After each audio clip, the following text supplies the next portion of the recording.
Hello everyone, good morning. So in this video, I'm going to share with you my daily exercise. Let's do this. So, araw-araw ko na ito siya guys ginagawa.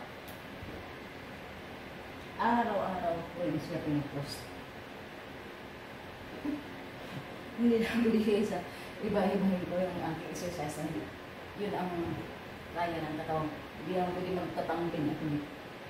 Tsaka nag-iipon na ako guys ng mga video kasi aalis na ako sa employer na to. Sila ang may problem guys, hindi ako.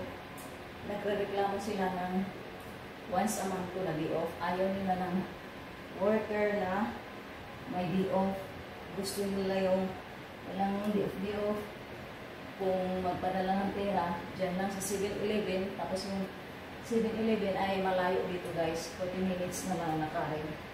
Pwede ka naman nila ihatid. Kaso, pag tinupak sila, kubentahan ka nila ng hinahatid ka, yung ganun. Kaya, siyempre, nakakaano yan ng puntahan ka ng hinahatid ka. Napakalayo mo naman kasalanan, napakalayo ng tindahan.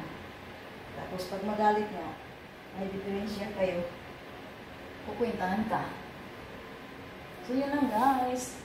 Ulit-ulitin mo lang siya guys. Do it 100 counts or more months later. Thank you so much for watching. Please follow me.